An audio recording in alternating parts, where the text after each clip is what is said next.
जिथे जिथे भी पंजाबी बैठे आ बाहरलियां कंट्रियां उन्होंने भी प्रोटेस्ट करने शुरू किए है।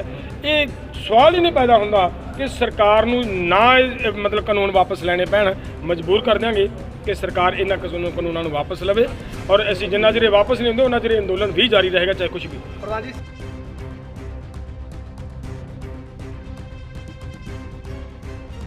साडा इकट्ठ नहीं जिन्ना होना चाहिए जिवें हुण पंजाब 'ਚ हो गया।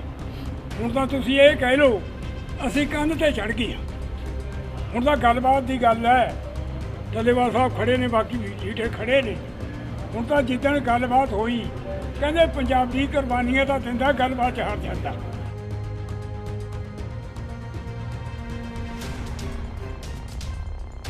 ਭਾਰਤੀ ਕਿਸਾਨ ਯੂਨੀਅਨ ਲੱਖੋਵਾਲ ਵੱਲੋਂ ਖੇਤੀ ਕਾਨੂੰਨਾਂ ਦੇ ਖਿਲਾਫ ਮਾਣਯੋਗ ਸੁਪਰੀਮ ਕੋਰਟ ਵਿੱਚ ਦਾਇਰ ਕੀਤੀ ਰਿਟ ਪਟੀਸ਼ਨ ਨੂੰ ਵਾਪਸ ਲੈਣ ਦਾ ਫੈਸਲਾ ਲਿਆ ਗਿਆ ਹੈ। ਫਤਿਹਗੜ੍ਹ ਸਾਹਿਬ ਵਿਖੇ 13 ਕਿਸਾਨ ਜਥੇਬੰਦੀਆਂ ਦੀ ਸਾਂਝੀ ਗੱਠਜੋੜ ਕਮੇਟੀ ਦੀ ਮੀਟਿੰਗ ਵਿੱਚ ਇਹ ਫੈਸਲਾ ਲਿਆ ਗਿਆ। ਭਾਰਤੀ ਕਿਸਾਨ ਯੂਨੀਅਨ ਏਕਤਾ ਸਿੱਧੂਪੁਰ ਦੇ ਪ੍ਰਧਾਨ ਜਗਜੀਤ ਸਿੰਘ ਡੱਲੇਵਾਲ ਨੇ ਕਿਹਾ ਕਿ ਲੱਖੋਵਾਲ ਯੂਨੀਅਨ ਵੱਲੋਂ ਬਿਨਾਂ ਕਿਸੇ ਕਿਸਾਨ ਜਥੇਬੰਦੀ ਨਾਲ ਸਲਾਹ ਮਸ਼ਵਰੇ ਤੋਂ ਇਹ ਰਿਟ ਪਟੀਸ਼ਨ ਸੁਪਰੀਮ ਕੋਰਟ ਵਿੱਚ ਦਾਇਰ ਕੀਤੀ ਗਈ ਸੀ ਤੇ ਅੱਜ ਸਾਰੀਆਂ ਜਥੇਬੰਦੀਆਂ ਦੀ ਰਾਏ ਉਪਰੰਤ ਇਹ ਰਿਟ ਪਟੀਸ਼ਨ ਵਾਪਸ ਲੈਣ ਦਾ ਫੈਸਲਾ ਲਿਆ ਗਿਆ ਹੈ।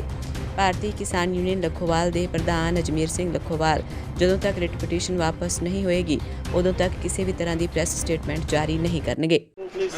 ਸਤਿਕਾਰਯੋਗ ਪੱਤਰਕਾਰ ਦੋਸਤੋ, ਅੱਜ ਸਾਡੀ ਇੱਥੇ ਮੀਟਿੰਗ ਹੋਈ ਹੈ।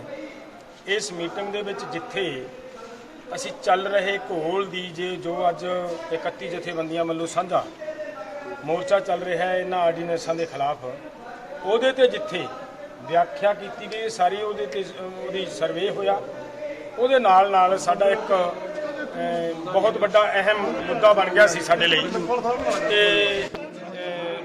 ਸੁਪਰੀਮ ਕੋਰਟ ਦੇ ਵਿੱਚ ਕੱਲ ਇੱਕ ਰਿਟ ਪਟੀਸ਼ਨ ਦਾਇਰ ਹੋ ਗਈ ਸੀ ਸਰਦਾਰ ਅਜਮੇਰ ਸਿੰਘ ਲੱਖੋਵਾਲ ਦੀ ਜਥੇਬੰਦੀ ਵੱਲੋਂ, ਜਿਹਦੇ ਤੇ ਅਸੀਂ ਸਾਰੀਆਂ ਹੀ ਜਥੇਬੰਦੀਆਂ ਨੇ ਮਤਲਬ ਮਹਿਸੂਸ ਕੀਤਾ ਵੀ ਇਹ ਗਲਤ ਹੋਇਆ, ਕਿਉਂਕਿ ਸਾਨੂੰ ਪਤਾ, ਅਸੀਂ ਸਮਝਦੇ ਹਾਂ ਕਿ ਕੋਰਟਾਂ ਦੇ ਵਿੱਚੋਂ ਸਾਨੂੰ ਇਨਸਾਫ ਮਿਲਣ ਦੀ ਝਾਕ ਨਹੀਂ। ਅਸੀਂ ਲੋਕ ਸੰਘਰਸ਼ਾਂ ਦੇ ਉੱਤੇ ਟੇਕ ਰੱਖ ਕੇ ਇਸ ਲੜਾਈ ਨੂੰ ਜਿੱਤਣ ਦੀ ਸਾਡੀ ਭਾਵਨਾ ਸਾਰਿਆਂ ਦੀ, ਔਰ ਇਹਦੇ ਉੱਤੇ ਆ ਕੇ ਫਿਰ ਸਾਰਿਆਂ ਨੇ ਇਸ ਮੀਟਿੰਗ ਦੇ ਵਿੱਚ ਬੜਾ ਸਰਬਸੰਮਤੀ ਦੇ ਨਾਲ ਤੇ ਬੜੀ ਵਧੀਆ ਠਰਮੇ ਦੇ ਨਾਲ ਫੈਸਲਾ ਇਹ ਲਿਆ ਹੈ ਕਿ ਉਹ ਰਿਟ ਨੂੰ ਵਾਪਸ ਲਿਆ ਜਾਵੇ। ਨਾਲ ਉਹ ਜਦੋਂ ਰਿਟ ਨੂੰ ਵਾਪਸ ਲੈਣ ਦੀ ਗੱਲ ਆਈ ਤੇ ਬਾਅਦ ਦੇ ਵਿੱਚ ਸਰਦਾਰ ਅਜਮੇਰ ਸਿੰਘ ਲੱਖੋਵਾਲ ਜੀ ਹੋਰਾਂ ਨੂੰ, ਉਹਨਾਂ ਦੇ ਜਥੇਬੰਦੀ ਦੇ ਕੁਝ ਹੋਰ ਆਗੂ ਸਾਹਿਬਾਨ, ਜਗਸੀਰ ਸਿੰਘ ਸੀਨੀਵਾਲ ਵਰਗੇ, ਉਹ ਇਸ ਮੀਟਿੰਗ ਦੇ ਵਿੱਚ ਸਾਡੇ ਨਾਲ ਸ਼ਾਮਲ ਹੋਏ ਹੈ। ਉਹਨਾਂ ਨੇ ਇਸ ਮੀਟਿੰਗ ਦੇ ਵਿੱਚ ਇਹ ਸਾਡੇ ਜਿਹੜਾ ਫੈਸਲਾ ਲਿਆ ਗਿਆ ਜਥੇਬੰਦੀਆਂ ਵੱਲੋਂ, ਉਸ ਫੈਸਲੇ ਦੇ ਉੱਤੇ ਸਹਿਮਤੀ ਦਿੱਤੀ ਹੈ।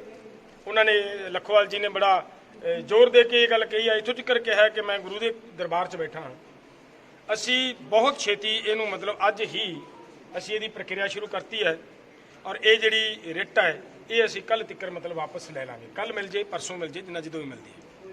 ਹੁਣ ਉਨੇ ਚਿਰ ਦੇ ਲਈ ਅਸੀਂ ਇਹਦੇ ਸਾਰਿਆਂ ਨੇ ਰਲ ਮਿਲ ਕੇ ਇਹ ਫੈਸਲਾ ਲਿਆ ਕਿ ਉਹਨਾਂ ਸਮਾਂ ਜੀ ਪਬਲਿਕ ਨੂੰ ਸੈਟੀਸਫਾਈਡ ਕਰਨ ਵਾਸਤੇ, ਲੋਕਾਂ ਨੂੰ ਭਰੋਸਾ ਦਿਵਾਉਣ ਵਾਸਤੇ ਇਹ ਜ਼ਰੂਰੀ ਬਣਦਾ ਸੀ ਔਰ ਲਿਆ ਸੀ ਕਿ ਉਸ ਸਮੇਂ ਲਈ ਸਾਡਾ ਜਿਹੜਾ ਇਹ ਲੱਖੋਵਾਲ ਜੀ ਦੀ ਜਥੇਬੰਦੀ ਹੈ, ਬੜੀ ਸਤਿਕਾਰਯੋਗ ਜਥੇਬੰਦੀ, ਸਾਡੇ ਸਤਿਕਾਰਯੋਗ ਆਗੂ ਸਾਹਿਬਾਨ ਨੇ, ਬਟ ਉਨੇ ਸਮੇਂ ਲਈ ਮਜਬੂਰੀ ਬਸ ਇਹ ਕਿਸੇ ਤਰ੍ਹਾਂ ਦੀ ਕੋਈ ਮਤਲਬ ਪ੍ਰੈਸ ਸਟੇਟਮੈਂਟ ਇਸ ਮਾਮਲੇ ਦੇ ਉੱਤੇ ਕਿਸੇ ਤਰ੍ਹਾਂ ਦੀ ਨਹੀਂ ਦੇਣਗੇ ਔਰ ਜੋ ਰਿਟ ਪਟੀਸ਼ਨ ਵਾਪਸ ਆਉਣ ਤੋਂ ਬਾਅਦ ਉਹਦੀ ਜਿਹੜੀ ਵਾਪਸੀ ਸਾਡੇ ਹੱਥ 'ਚ ਆ ਜੂਗੀ ਉੱਥੋਂ ਵਿਡਰਾਅ ਹੋ ਕੇ, ਉਸ ਤੋਂ ਬਾਅਦ ਸਾਡੇ ਫਿਰ ਉਸੇ ਤਰ੍ਹਾਂ ਹੀ ਇਹ ਸਾਡੇ ਇਸ ਅਲਾਇੰਸ ਦੇ ਵਿੱਚ ਅੱਗੇ ਵੱਧ ਕੇ ਕੰਮ ਕਰਦੇ ਰਹਿਣਗੇ ਔਰ ਉਹ ਸਾਡਾ ਇਹ ਪ੍ਰੋਗਰਾਮ ਹੈ। ਧਰਨੇ 'ਚ ਸ਼ਾਮਲ, ਧਰਨੇ ਦੇ ਵਿੱਚ ਸ਼ਾਮਲ ਨੇ, ਧਰਨੇ ਦੇ ਵਿੱਚ ਕੋਈ ਦੋ ਰਾਵਾਂ ਨਹੀਂ ਹੈ। ਇਹ ਕੋਈ ਅਸੀਂ ਉਹਦੇ ਵਿੱਚ, ਮੈਂ ਤੁਹਾਨੂੰ ਧਿਆਨ ਨਾਲ ਸਮਝ ਲਓ ਫਿਰ ਦੁਬਾਰਾ, ਇਹ ਕੋਈ ਅਲਾਇੰਸ ਦੇ ਵਿੱਚੋਂ ਕੱਢੇ ਨਹੀਂ, ਇਹ ਬੜੀ ਸਪਸ਼ਟ ਗੱਲ, ਅਲਾਇੰਸ 'ਚੋਂ ਨਹੀਂ ਕੱਢੇ ਗਏ। ਇਹਨਾਂ ਨੇ ਖੁਦ ਇਸ ਗੱਲ ਨੂੰ ਆ ਕੇ ਐਗਰੀ ਹੋ ਗਏ ਕਿ ਵੀ ਉਹ ਗਲਤ ਹੋ ਗਿਆ ਕੰਮ, ਅਣਜਾਣਪੁਣੇ ਦੇ ਵਿੱਚ ਸਮਝ ਲਓ ਬੱਚਾ ਕਰਨੀ ਹੋ ਗਿਆ, ਸਹਿਮਤੀ ਨਹੀਂ ਲਈ ਸੀ ਕਿ ਹਾਂ ਸਹਿਮਤੀ ਨਾ ਹੋਣ ਕਰਕੇ ਹੀ ਇਹਦੇ ਤੇ ਮਤਲਬ ਇਤਰਾਜ਼ ਹੋਇਆ ਸੀ, ਜਿਸ ਕਰਕੇ ਉਹਨਾਂ ਨੇ ਸਹਿਮਤੀ ਦਿੱਤੀ ਹੈ ਕਿ ਅਸੀਂ ਇਹਨੂੰ ਵਿਦਡਰਾਅ ਕਰਦੇ ਹਾਂ। ਸਰਦਾਰ ਜੀ, ਕੀ ਜੇ ਲੰਘ ਚੁੱਕੇ ਕੋਈ ਰਿਸਪੌਂਸ ਨਹੀਂ ਕਿਸੇ ਤਰ੍ਹਾਂ ਦਾ, ਕੀ ਉਮੀਦ ਰੱਖਦੇ ਹੋ? ਦੇਖੋ, ਮੈਨੂੰ ਉਮੀਦ ਤੋਂ ਵੀ ਗਾਹਾਂ ਗੱਲ ਹੋ ਗਈ ਹੈ। ਪੂਰੇ ਪੰਜਾਬ ਦੀ ਜਿਹੜੀ ਸਾਡੀ ਕਿਸਾਨੀ ਹੈ, ਸਾਡੇ ਮਜ਼ਦੂਰ ਹੈ, ਸਾਡੇ ਦੁਕਾਨਦਾਰ ਹੈ, ਖਾਸ ਕਰਕੇ ਤੁਸੀਂ ਆਪਦੇ ਕੰਨੀ ਨਿਗਾਹ ਮਾਰ ਲਓ, ਸਾਡੇ ਪੱਤਰਕਾਰੀ ਦੀ ਲਾਈਨ 'ਚੋਂ ਜਿਹੜੇ ਨੌਜਵਾਨ ਬੱਚੇ ਕੰਮ ਕਰਦੇ ਆ, ਉਹ ਸਾਡੇ ਨਾਲ ਇੱਕ ਤਰ੍ਹਾਂ ਦੀ ਧਿਰ ਬਣ ਕੇ ਖੜੇ ਹੈ। ਪੂਰਾ ਪੰਜਾਬ ਇਸ ਅੰਦੋਲਨ ਨੂੰ ਲੜ ਰਿਹਾ ਹੈ ਔਰ ਇਕੱਲਾ ਪੰਜਾਬ ਨਹੀਂ ਲੜ ਰਿਹਾ, ਬਾਹਰਲੀਆਂ ਸਟੇਟਾਂ ਲੜ ਰਹੀਆਂ। ਹੁਣ ਇਦੋਂ ਵੀ ਗਾਹਾਂ ਇਸ ਮੌਕੇ ਤੇ ਭਾਰਤੀ ਕਿਸਾਨ ਯੂਨੀਅਨ ਲੱਖੋਵਾਲ ਦੇ ਪ੍ਰਧਾਨ ਅਜਮੇਰ ਸਿੰਘ ਲੱਖੋਵਾਲ ਨੇ ਕਿਹਾ ਹੈ ਕਿ ਕਿਸਾਨ ਜਥੇਬੰਦੀਆਂ ਦੀ ਸਾਂਝੀ ਸੰਘਰਸ਼ ਕਮੇਟੀ ਦੀ ਮੀਟਿੰਗ ਵਿੱਚ ਰਿਟ ਪਟੀਸ਼ਨ ਵਾਪਸ ਲੈਣ ਦਾ ਇਹ ਫੈਸਲਾ ਕੀਤਾ ਗਿਆ ਹੈ। ਉਨ੍ਹਾਂ ਕਿਹਾ ਕਿ ਹੁਣ ਅਦਾਲਤਾਂ ਤੇ ਭਰੋਸਾ ਨਹੀਂ ਰਿਹਾ, ਜਿਸ ਦੇ ਕਾਰਨ ਕਿਸਾਨੀ ਨਾਲ ਸੰਬੰਧਿਤ ਕੇਂਦਰ ਸਰਕਾਰ ਵੱਲੋਂ ਪਾਸ ਕੀਤੇ ਗਏ ਬਿੱਲਾਂ ਨੂੰ ਵਾਪਸ ਕਰਵਾਉਣ ਦੇ ਲਈ ਲੋਕ ਸੰਘਰਸ਼ ਰਾਹੀਂ ਹੀ ਜਿੱਤ ਪ੍ਰਾਪਤ ਕੀਤੀ ਜਾਵੇਗੀ। ਸਾਡੀ ਪਾਰਟੀ ਵੱਲੋਂ ਬਾਕੀ ਪਾਰਟੀਆਂ ਨਾਲ ਰਹਿ ਨਹੀਂ ਸੀ ਕੀਤੀ ਗਈ, ਕਿਉਂਕਿ ਸਾਡੇ ਵਕੀਲ ਇਹ ਸਮਝਦੇ ਸੀ ਵੀ ਇਹਨੂੰ ਸੀਕਰਟ ਰੱਖੋ ਤਾਂ ਕਿ ਕੋਈ ਛੋਟਾ ਵਕੀਲ ਪਾ ਨਾ ਦੇਵੇ ਮਾੜੀ ਰਿਟ।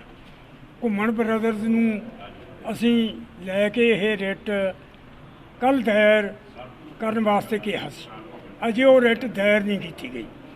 ਇਹ ਜਿਹੜੀਆਂ ਸਾਡੇ ਅਲਾਇੰਸ ਵਾਲੀਆਂ ਜਥੇਬੰਦੀਆਂ ਨੇ 12, ਇਹਨਾਂ ਨੇ ਕਿਹਾ ਬਈ ਰਿਟ ਨਹੀਂ, ਆਪਾਂ ਸੰਘਰਸ਼ ਨਹੀਂ ਮੋਰਚੇ ਹੱਲ ਕਰਨੇ ਆ। ਅਸੀਂ ਇਹਨਾਂ ਦੀ ਗੱਲ ਮੰਨ ਲਈ ਆ ਤੇ ਰਿਟ ਜਿਹੜੀ ਆ ਉਹ ਅੱਜੇ ਹੀ ਅਸੀਂ ਘੁੰਮਣ ਬ੍ਰਦਰਜ਼ ਨੂੰ, ਜਿਹੜੇ ਸਾਡੇ ਵਕੀਲ ਨੇ, ਉਹਨਾਂ ਨੂੰ ਕਹਿਤਾ ਵੀ ਰਿਟ ਦਾਇਰ ਹੀ ਨਹੀਂ ਕਰਨੀ, ਇਹ ਰਿਟ ਵਾਪਸ ਕਰ ਦਿਓ।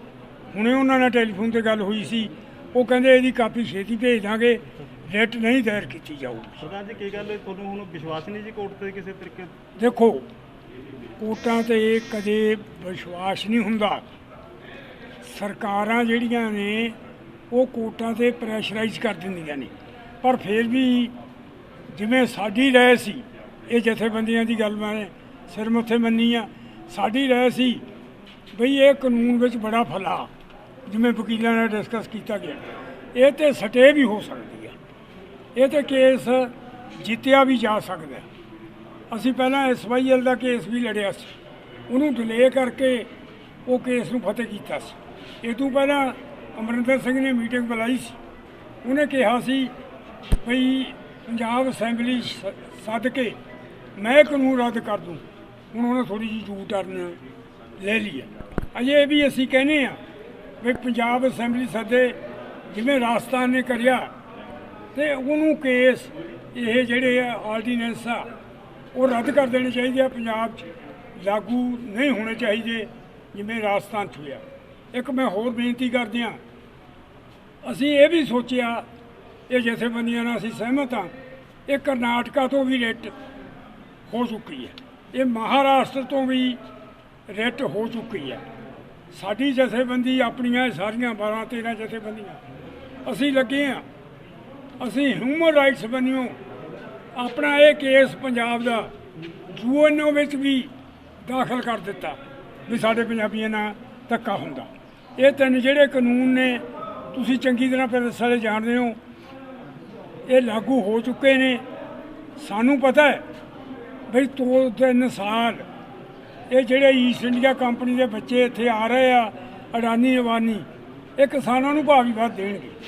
ਅਤੇ ਜਦੋਂ agriculture AMC agriculture marketing society ਖਤਮ ਹੋ ਗਈ, ਜਾਣੀ ਮੰਡੀ ਬੋਰਡ, ਉਸ ਤੋਂ ਬਾਅਦ ਨਾ ਤਾਂ ਇਹਨਾਂ ਦੇ ਖਿਲਾਫ ਕੋਰਟ 'ਚ ਜਾਇਆ ਜਾ ਸਕਦਾ। ਇਹ ਮਰਜ਼ੀ ਨਾਲ ਖਰੀਦਣਗੇ, ਲਿਮਟ ਵੀ ਕੋਈ ਨਹੀਂ, ਸਟਾਕ ਕਰ ਲੈਣਗੇ। ਸਟਾਕ ਕਰਕੇ ਜਿਵੇਂ ਹੁਣ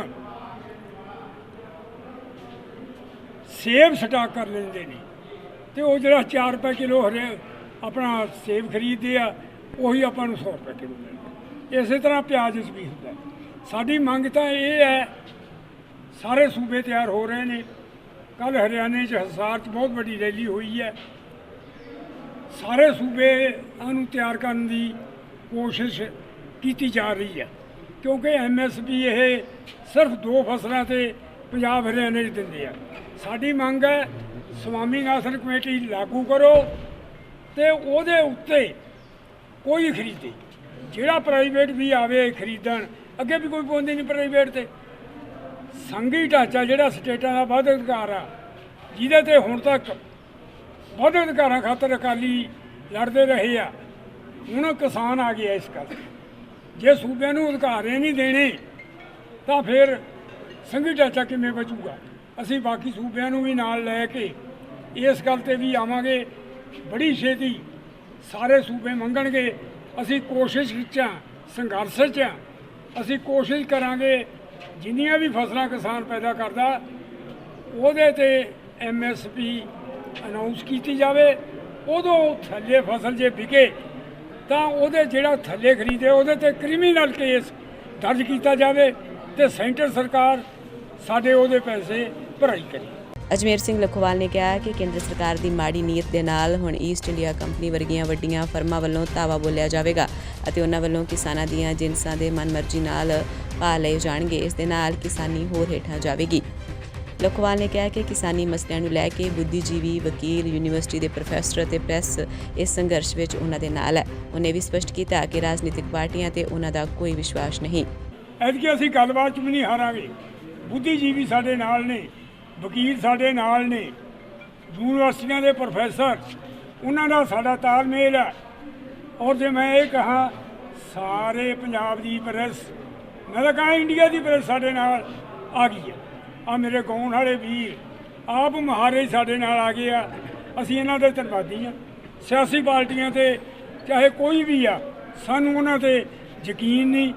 ਇਹ ਵੇਲੇ ਨਾਲ ਵਾਅਦੇ ਕਰਦੇ ਆ ਵੋਟਾਂ ਵੇਲੇ ਤੇ ਫਿਰ ਮੁੱਕਰ ਜਾਂਦੇ ਆ। ਅਸੀਂ ਤਾਂ ਇਹ ਕਹਿ ਚੁੱਕੇ ਹਾਂ ਬਈ ਇਹ ਕੰਸਟੀਟਿਊਸ਼ਨ 'ਚ ਤਬਦੀਲੀ ਲਿਆਓ। ਜਿਹੜਾ ਵਾਅਦਾ ਸਰਕਾਰ ਕਰੇ ਜਾਂ ਕੋਈ ਪਾਰਟੀ ਕਰੇ, ਜੇ ਉਹ ਲਾਗੂ ਨਾ ਕਰਨ ਉਹਨਾਂ ਦੀ ਮਾਨਤਾ ਖਤਮ ਹੋਣੀ ਚਾਹੀਦੀ ਆ। ਨਹੀਂ ਉਹ ਜਿਹੜਾ ਸਾਡੇ ਨਾਲ ਇਲੈਕਸ਼ਨ ਮੈਨੀਫੈਸਟੋ ਦੇਣ ਉਹ ਲਾਗੂ ਕਰਨ, ਜੇ ਨਾ ਲਾਗੂ ਕਰਨ ਉਸ ਪਾਰਟੀ ਦੀ ਮਾਨਤਾ ਖਤਮ। ਚੜ੍ਹਦੀ ਕਲਾ ਟਾਈਮ ਟੀਵੀ ਦੇ ਲਈ ਫਤਿਹਗੜ੍ਹ ਸਾਹਿਬ ਤੋਂ ਜਗਦੇਵ ਸਿੰਘ ਦੇ ਨਾਲ ਨਿਊਜ਼ ਡੈਸਕ ਤੋਂ ਮਨਦੀਪ ਕੌਰ ਦੀ ਰਿਪੋਰਟ। ਸਬਸਕ੍ਰਾਈਬ ਕਰੋ ਚੜ੍ਹਦੀ ਕਲਾ ਟਾਈਮ ਟੀਵੀ ਨੂੰ ਤੇ ਲੇਟੈਸਟ ਅਪਡੇਟ ਪਾਉਣ ਲਈ ਪ੍ਰੈਸ ਕਰੋ ਬੈਲ ਆਈਕਨ।